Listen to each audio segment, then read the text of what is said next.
Hello, and welcome to our podcast. I'm Risa. And I'm Ariana. And we're the Krolmeister sisters.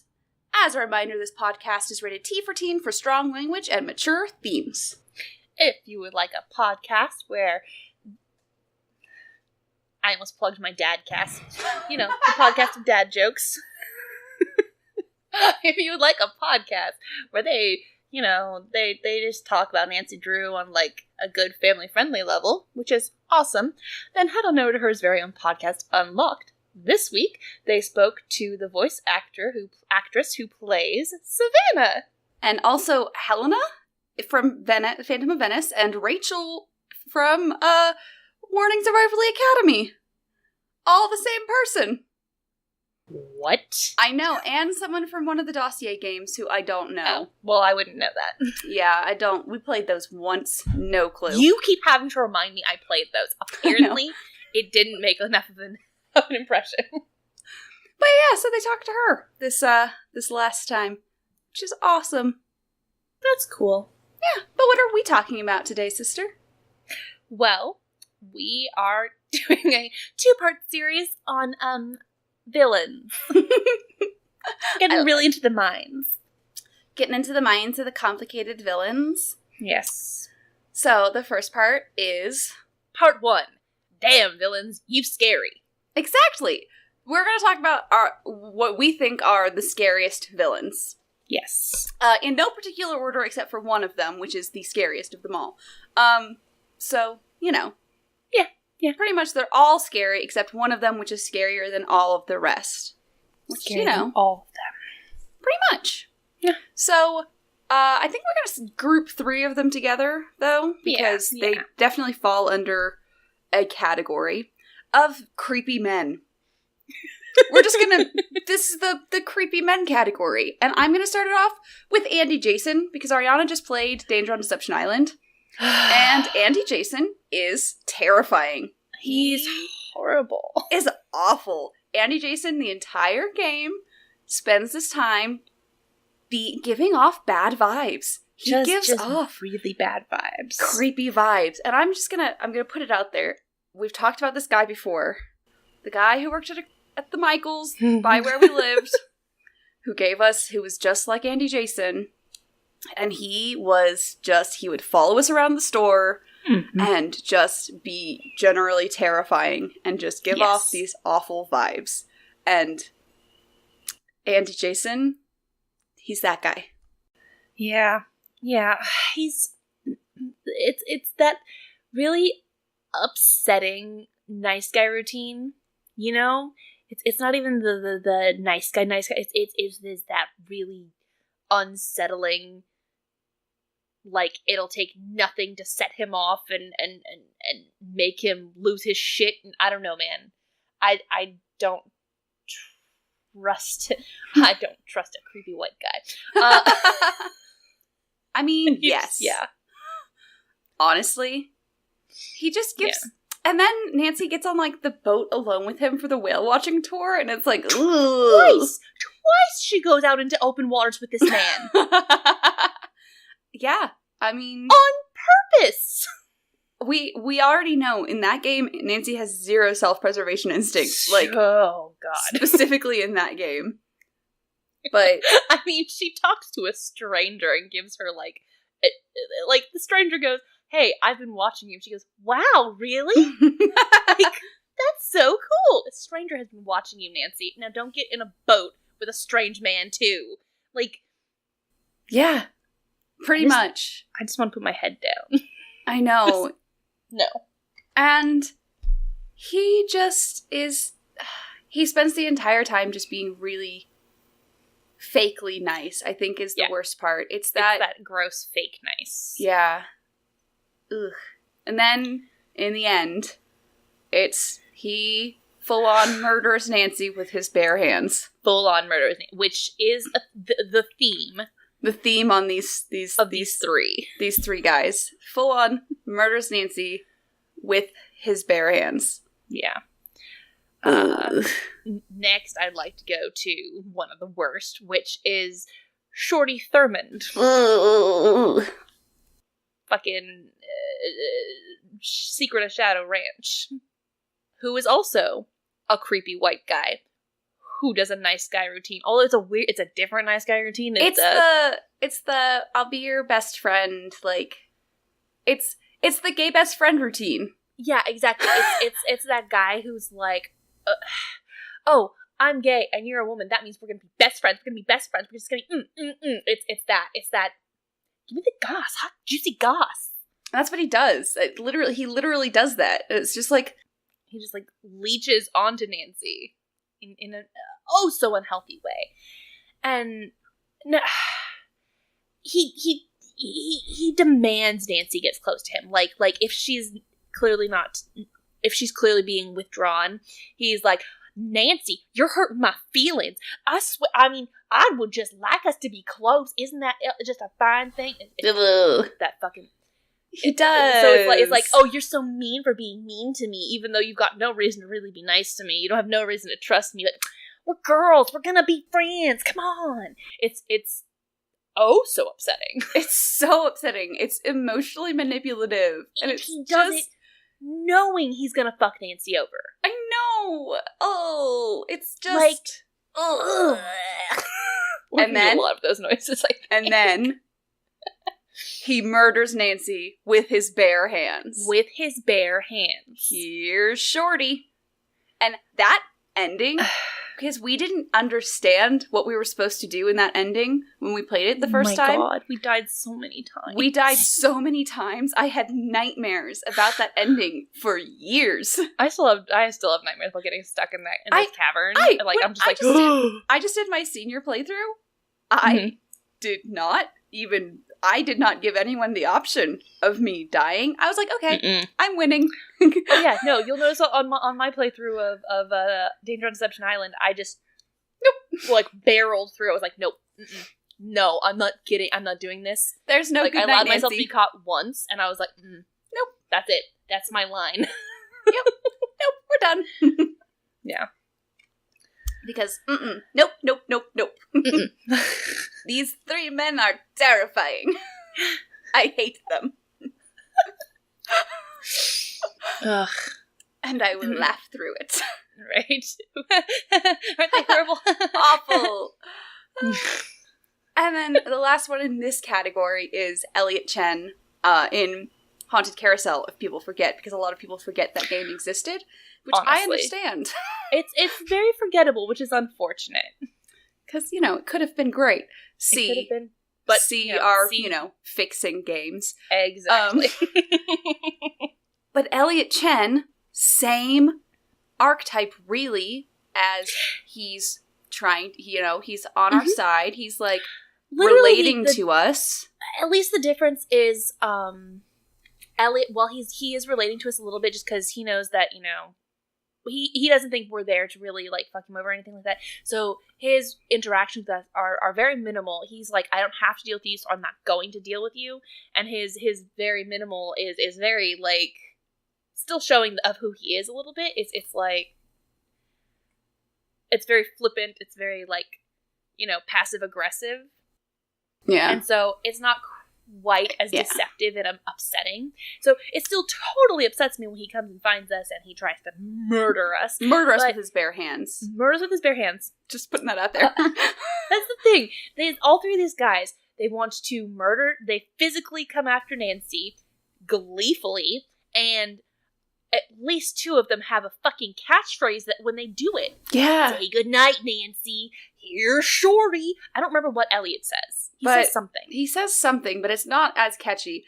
Elliot's isn't as Elliot's is terrifying, but for a completely different. It's not as terrifying for the same reasons. Elliot's is terrifying for the desperation.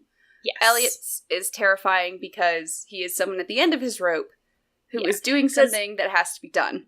We don't know why he's doing it. We have our headcanons, obviously. Student loans. Anyway, but like, we just know that he clearly just needs this money because he's fucking willing to do anything to get it. Yeah. So it's serious desperation. But those 3 that fall into that category of killed Nancy with their bare hands, and that makes them completely terrifying. And I would put Dwayne in there as well, because he also kills us with his bare hands. I find him less intimidating, though.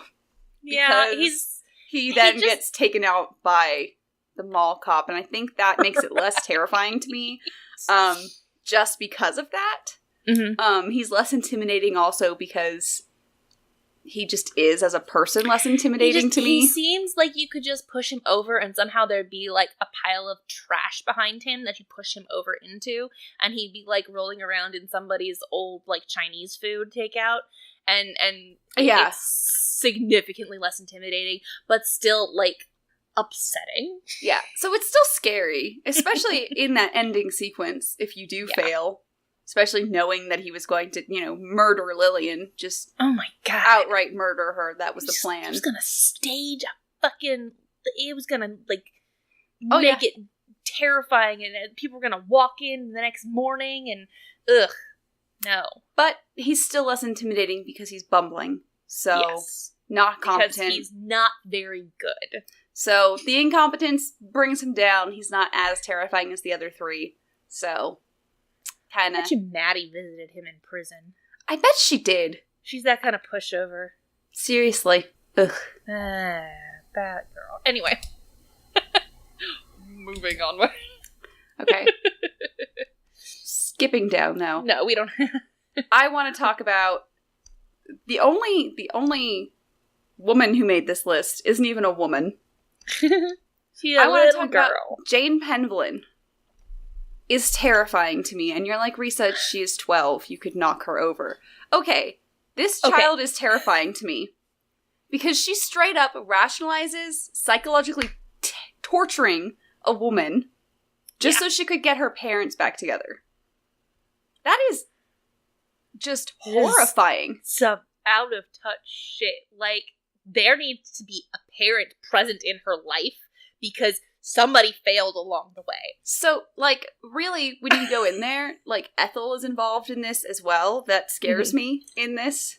Like, I know Ethel technically isn't the bad guy, because she's not, like, actively doing anything to Linda, but she's part of this situation that is causing Jane to be this way. Yeah. So, I kind of feel like, I'm not a huge fan of that either. Just gonna put that out there. Just, putting in my 2 cents that maybe you shouldn't have your tutor should not be instilling these kinds of values into your 12-year-old. I don't know. Let's build a cult in your brain. I know. That's literally all that I can. Like, there's nobody else around to feed into it, but you have an entire cult in your brain that's made up of your ancestors. Yeah, I mean, that's the thing, is that it's this whole thought process of, you are so important, and everything is all about you in this entire world. And everything you do connects you back to these people. So if you're doing it, that must mean they're okay with it. It's this. And so that's this rationale of then, well, all of my ancestors are okay with me doing it, so they would want Mummy and Daddy to be together again, so I can just use all of these things to help me to do this. And so she's twisting all of these things around, and that's okay then that she's torturing Linda. It's fine, because Linda doesn't really, she doesn't deserve to be a happy woman. No. It's fine. It's so upsetting, man. I don't know, what does she get as punishment for any of this? Literally, she's just grounded. Not even that. Right. There's no punishment. I'm sorry, is she grounded? I mean, she doesn't leave the fucking place, so any further grounding you could do for her would be imprisonment. Just to keep her in that airtight box we save her from. Right? Like, I don't... that's a really upsetting one, because it's on a psychological level. It's this child has been so far removed from humanity that, like, this is what she thinks is appropriate. Yeah. She thinks it's okay. It's just okay to do this. It's completely fine, because, this woman isn't a Penvlin. Yeah. So, she's not a real person. She's not a real human. She's just a beast. She's not of the superior race. I know! That's basically what it feels like. Level it gets to. I'm sorry. And especially when it gets down to it, because isn't Linda's family, like, really coded as, like, Eastern European, too? Like, with their... I think so. Their last name is, like, Petrov or something like that? Yes. Yes, it is. So it's really, really sketchy for English people, because they're super weird about Polish people, especially. It's like... Oh... So it adds on. It adds on to many, many, many layers of just being, ugh, for Jane. And that's why Jane is terrifying to me, because she grows up someday and owns land. And that means that she gets to have a lot of power in the UK, and that's terrifying. Yes. So... They're just deeply concerned for all involved. I bet Jane Penguin voted for Brexit. She was old enough. She's my age. Yeah. So, bet she did. Jane is already a widow. Twice over. Yeah, it's true. It's true. She totally is. Her poor papa died when he was... Sorry. My friend, she is gone, like, Mary Queen of the Scots level. Anyway. Oh. And that's Jane. Jane made the list, and she's terrifying. Jane is terrifying. Jane's terrifying. I made her more terrifying the more we talked about her, honestly. I feel like we're going a step down talking about Scott. Right. From Trail of the Twister. Scott is terrifying, though, on a completely separate level. Because Scott is the evil you have met. Yeah. He's like a combination in terms of his actual scariness to competency level. Anyway, he's like a cross between Elliot and Dwayne. I like it. I like the scariness to competency level. I feel like you should make that a thing. Like, make a graphic of it. An infographic for Tumblr, at least. Yeah. Put it on our new website of, Yes. I like it. He is, though, he's the competency of Elliot, but the, the actual power, the drive of Dwayne. So if Dwayne actually had competence, was competent, so that, it's scary, and he ends up having that kind of administrative power that someone that's scary in itself, because it's that person that who shouldn't have that kind of power, but that they do. It's the, like I've said before, it's that college professor you had where you were afraid to go to their office hours. Yeah. It's like Snape and Umbridge. Yes! Mixed together. It's got that of Snape where he's like, but then the moral compass of fucking Dolores Umbridge. Pretty much. Like... I honestly, Umbridge is the number one thing I was thinking of when I was thinking of him, because it's why Umbridge is so scary, and because it's that evil Mm-hmm. They have this meager amount of power, and what they will bring down on you full force. Exactly. The people who will make you squirm because they have any ounce of control over you. And it's just so scary because you've seen it, you've experienced it, and you felt that utter lack of control in that moment. Yeah. And also, he fucking just leaves us in the middle of a storm. Yeah. He clobbers us over the head, and lunatic? He just leaves us. So he is also someone who just murders us with his bare hands, too, isn't he? At the spring house? Doesn't he also just kill us with his bare hands? Am I crazy? No, the spring house, he does just... If we get to the spring house with him, he just crashes. Yeah. Ignore me. Yeah. But he does just smack us over the head and leave us in the path of a tornado. That's bad. That's also terrifying. Yeah. Oh no, I'm leaving it to nature. It's in nature's hands now. I'm not going to kill you. Nature will kill you. What if it hadn't? Like, what if she'd been just gravely injured? She could have pointed him out. Like, it was extremely short-sighted of him. Yeah, but that means he's also a coward. Yeah. And cowards are scary, too. Cowards are terrifying, because it's like, dude, the cowardly and the desperate are just like... Yeah, they'll do shit. They'll do whatever, and it's like, Jesus, dude. Honestly, yes. And that's just, ugh. No. Ugh. I hate Scott, too. The rest of this podcast will be Ariana and Risa shivering because they have creeped themselves out about the villains of which they are talking. Yeah, so...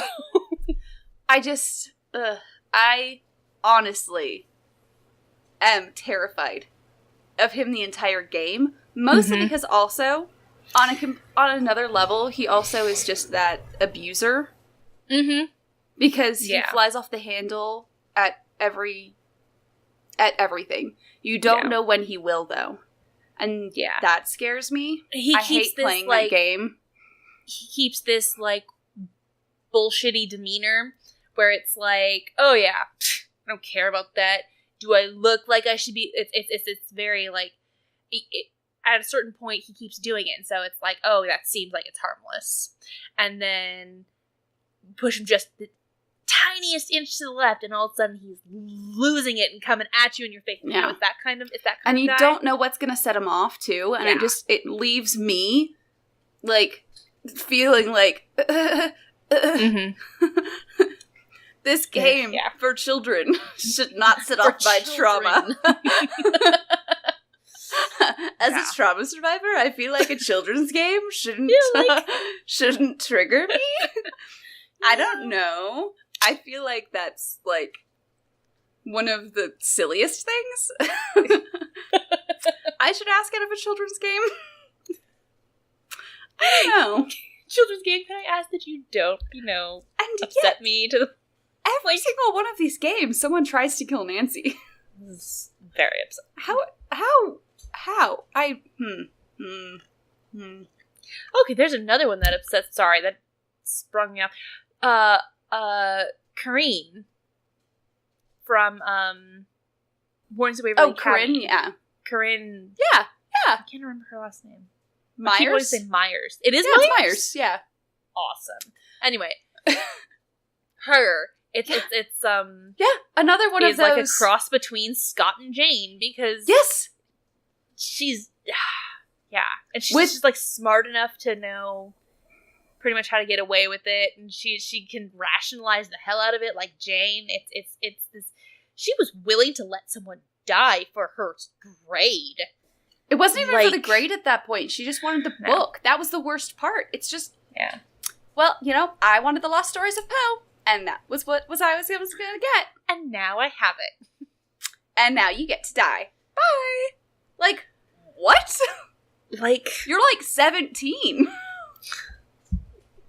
Like, what went wrong in your life to make you this, like, holy shit, that's terrifying.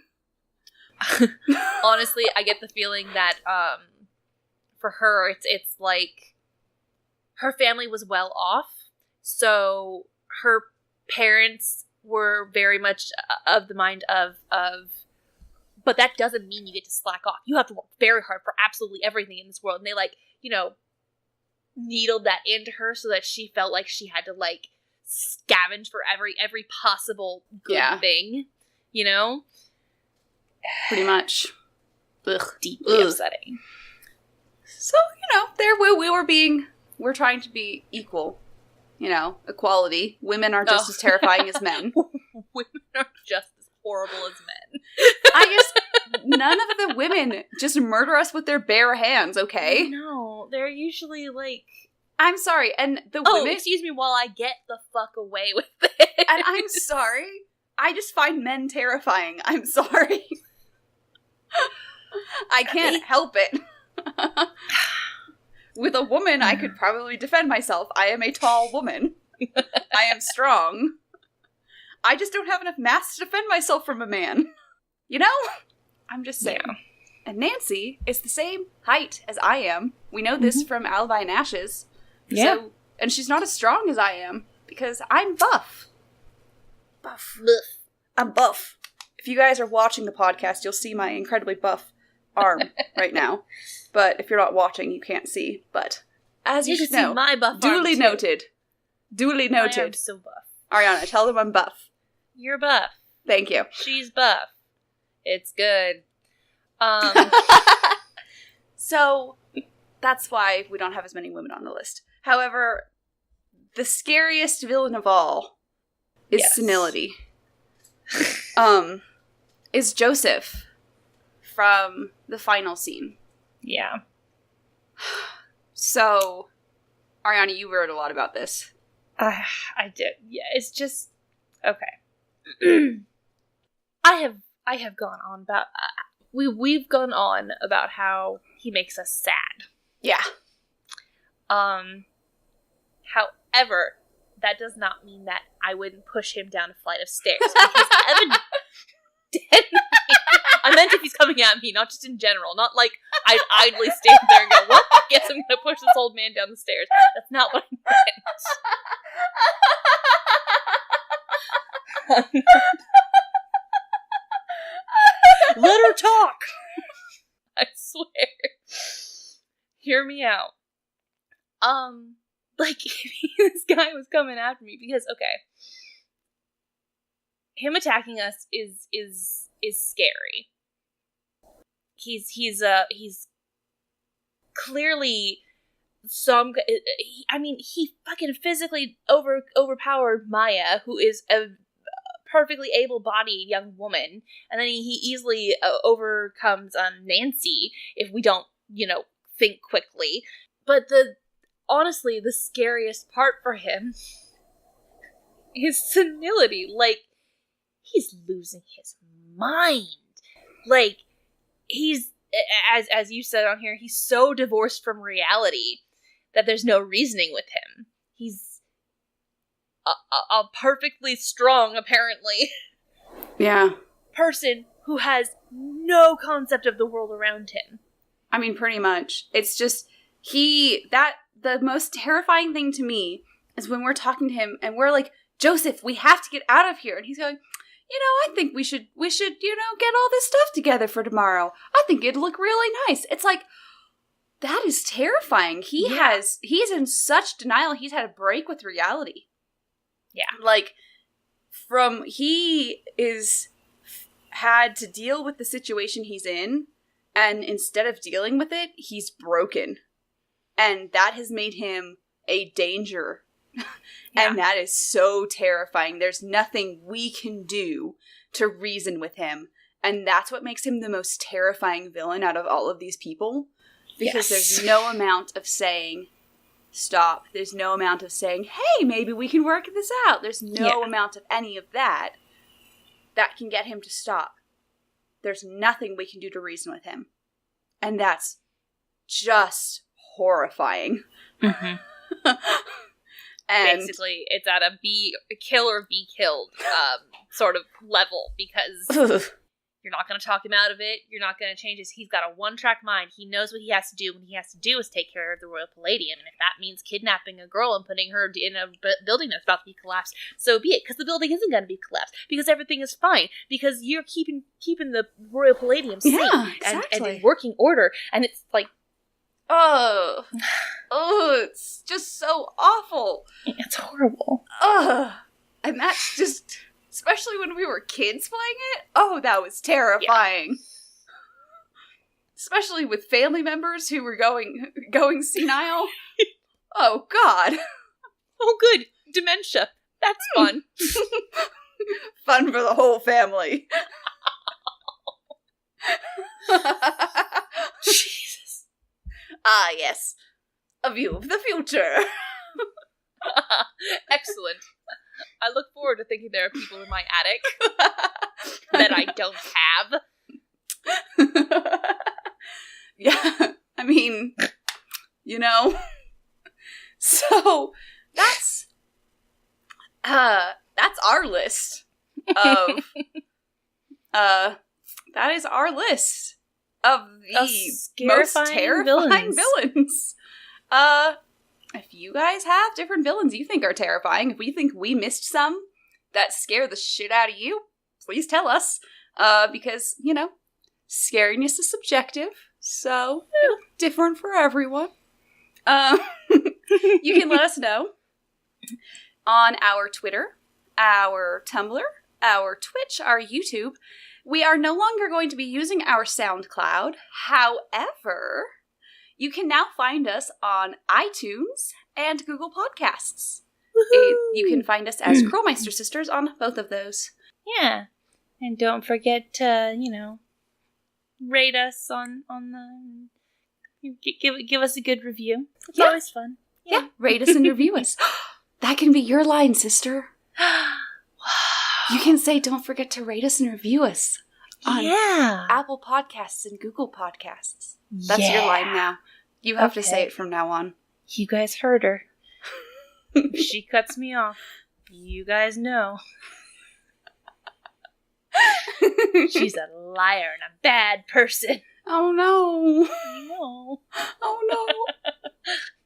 Also, as a reminder, you can subscribe to us on Twitch. You can get access to our cute little wine glass emote.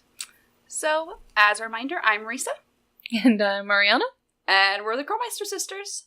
And we're asking you guys to stay sleuthy.